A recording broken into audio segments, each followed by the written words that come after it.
Hey, what's up guys, Alfa here, and welcome back to a brand new video here today on the weekend of the 2018 Abu Dhabi Grand Prix, the final race of Fernando Alonso's F1 career. Potentially, because there is always a potential that he might return later on. He is still contracted to McLaren for next year and might return in 2020. You just never know, but it is really feeling like it is Fernando Alonso's final race for some time at least in Formula 1. We've had, so many tributes from F1 themselves. You've got McLaren doing a special livery, if you will, on his car. We've had in the driver's briefing room, he had a special kind of painted mural across the walls for his career, and he's been tweeting out a lot of, kind of symbolic kind of tweets about it being his kind of final weekend in his career in F1, looking back at the past, his previous championships and whatnot. So I thought it'd be quite fitting this weekend to do a bit of a tribute video to him and do a simple 25% race here at Abu Dhabi, driving as Fernando Alonso and seeing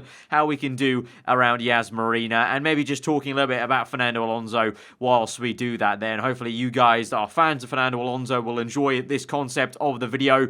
But like I said, there is always the potential he might return to Formula 1. I, for one, hope that is the case. He might return in 2020. That would be quite something to see, especially if McLaren finally come good. But there's been plenty of finalies, obviously, in the last couple of years for that. But we're going to get into this then. The starting grids, we might be starting a little bit higher, though, than McLaren might actually start in the real-life Abu Dhabi Grand Prix, because, of course, this is based off McLaren kind of earlier on in the season. So then we're going to be starting just outside the top 10 in P13 with Van Dorn in P14. I think McLaren would be very happy if both their cars could qualify there today, rather, as this video is posted on Saturday on the qualifying day of the Abu Dhabi Grand Prix. But nonetheless, we'll try and do our best and maybe try and get that victory in Formula B, which is P7, because I don't think realistically we'll be getting higher than P6 in especially a 25% race here today. And of course, it'll be a pretty simple one-stop hypersofts to the ultras, but we'll still have to hang on to those tyres towards the end of the stints. But here we go then to 5 red lights to the Abu Dhabi Grand Prix. The lights are out and we're underway, and let's try and get that P7 for Alonso here today as we go to the inside, maybe of a Haas, as we have a very good start, a big dive to the inside, and so quite fitting we a Fernando Alonso style start to this race then, and we're already up into P11, catching both Haas cars napping as they go somewhat side by side through the next right-hander as we go down the hill now. Going to have a little look down the inside of Sainz, but think better of it as he gets tucked in behind that Force India and his teammate Nico Hülkenberg. But now we're going to size up and move on the outside of Carlos Sainz then, and he's not got quite the grip and downforce through mid-corner apex there. Going to plant the power. He will come back at us though, so we're going to look behind us quite a fair bit. Up into overtake mode on the ERS. Rich Mix going for a fair bit of this first part of the race, but here comes Sainz then on the inside. We're going to have to squeeze him a little bit. We'll move back to the racing line though, but Sainz does a really nice dive to the inside, so he's actually ahead of us for now, but then into the chicane second part, we're able to squeeze him out quite aggressively and get ahead of him. But of course, Carlos Sainz running a quite nice fitting tribute to Alonso actually. If you have seen this weekend in real life, Carlos Sainz's Catalan flag on his helmet has the number 14 on the front of the helmet, so very nice. You can kind of tell almost that Sainz really is a mega fanboy of Alonso, despite actually being a colleague essentially of him, driving on the same F1 grid as him, and obviously will be the Spaniard replacing him at McLaren next year. It's kind of nice in a way to see that you've got drivers driving on the same grid, yet they're still big fans of each other in that kind of way, because of course Sainz so much younger than Alonso, so he was a little kid when he first met Alonso and kind of, became his boyhood hero. So yeah, very nice touch there by Sainz. But now we're going to move on to lap number 5 and chase after his teammate Nico Hülkenberg here. We're in P10 already, so already in the points paying positions, but now we have to get a move on and get this Renault, and then it will be a bit of a trickier job maybe to get the Force Indias. They're going to be good in a straight line, and at least in this race they're going to be a lot better than they are in real life at the moment, so it might be tricky to get past them. I need to do some things on the strategy, but we're going to make a nice little dive to the inside of Hülkenberg then. Very opportunistic move there to the inside this time, so a bit of a favourite spot to overtake really for me at the moment here on the 2 Renault Works team cars. And this time again, we'll have to watch out for Hülkenberg, but the difference is we've got DRS this time to kind of aid us there, and Hülkenberg does not, because I think there was more than a second from him to the Force India, but he does go for a dive, actually last minute dive to the inside of the chicane there, so we do have to do some defensive driving given the room, but ultimately we're able to keep that quite nicely, and we're going to remain up in P9. And so now's the trickier job. We try our best to catch up to Esteban Ocon, but in the straights I just can't quite catch him enough yet as the tyres all start to go off. Even though it is a 25% race, the tyre weight does kick in a fair bit on the hypersofts especially, so I'm going to have to watch out for that and pretty much just stick behind Ocon quite frustratingly through the last sector under the hotel, through the last few corners, and we're going to eventually just come in for a pit stop then, and Ocon's going to stay out. Perez comes in, so obviously the first Force India on the track comes in rather than the second one, and so now this might allow us to get quite a good undercut on the Frenchman then and get ahead of him and then move on to try and chasing after Sergio Perez for P7. But the Mercedes and Red Bull already in and out of their pit stop box, so like I said, really the highest we can aim for in this race is the win in Formula B, essentially P7 here. So a good stop, no issues, onto set of ultra-soft tyres, and then down the pit lane, this very unique pit lane exit that goes underneath the track at Yas Marina, and we come out then, and now we just get the power down, hot lap mode, rich mix engaged, and try and push as hard as we can to not only close up and chase after Sergio Perez, but also ensure we get ahead of Esteban Ocon then as we come through onto lap 8. And we are going to massively undercut Ocon because he's just still in the pit lane then, so we're already past him and we're still catching up to Perez. We've got some traffic up ahead as well of the Red Bull cars holding on the Mercedes. Looks like one of the Red Bulls has got ahead of Hamilton then, and so that might make a bit of a trade, and so will help us, because if Perez gets held up by this Red Bull and that Mercedes v Red Bull fight up ahead, we could try and catch up then and get enough speed maybe in a straight line. As you can see, we're quite rapidly actually catching up to Perez in that first sector, so quick through that left and then right and then into the hairpin. And we've got overtake mode, rich mix going, DRS available, but you can see just at the moment a bit too far back here.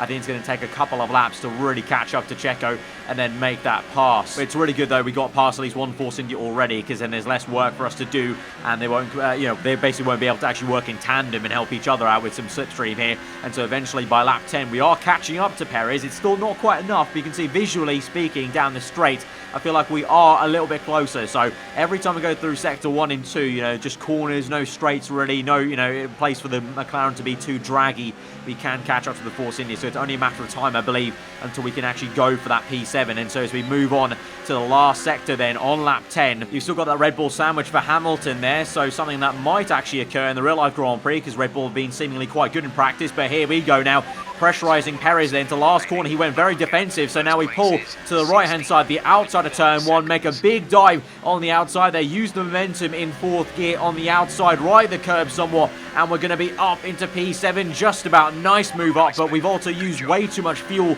and ERS now, so I immediately go down to lean and none on ERS, and that's going to allow Perez to just dive it back through. So side by side we do a bit of dancing here with Perez. We go from the left to the right, from the outside to the inside then of him, and then again to the outside of the hairpin, and some really nice Wily or Fox Fernando Alonso style moves there. So many times over the years, how many times have you seen him move left to right and just do some very clever things like braking before the DRS to get the DRS line at Canada, I remember it was on Hamilton, wasn't it? So here we go now. Now we're going to do a bit of a Nico Rosberg move down the inside, pinch him in, and then we're going to brake a little bit early, switch back, move on him, and it's going to be a very nice exit. And now we'll try and get him, but look at the speed of the Force India on the acceleration, their traction, and the straight line speed versus the draggy McLaren Renault. But here we go now, DRS open, big dive on the outside there. Again, we're going to have to do some clever driving here on the outside to the inside. Going to brake early though, switch back again, and Perez goes way too deep, and then there we go, down the inside. And I think that's a really fitting tribute to get up into P7, because that was a very Fernando Alonso-esque kind of sequence of corners there, dancing the car around, playing with the steering wheel, really wringing the neck out of the car and dragging the car up into a position it does not deserve, up into P7 here at the Abu Dhabi Grand Prix. And quite fitting, obviously, we raced the Renault guys, obviously the biggest achievement, the 2 World Championships with the Renault Works team. Nice we could race them today, Carlos Sainz and Hülkenberg there. But at the end of this Grand Prix then, Sebastian Vettel will win the Grand Prix for Ferrari there at Abu Dhabi. Ferrari, a big stint for Fernando Alonso in his career, and what could have been really for him at Ferrari. Obviously the biggest one being 2012, that year where he pushed Vettel all the way to the line, and it hasn't been the happiest of years at McLaren, but nonetheless Fernando Alonso has always been the same warrior and the fighter. And I think the quote goes, warriors are not the ones who always win, but the ones that always fight, and that definitely kind of encapsulates Fernando Alonso's career.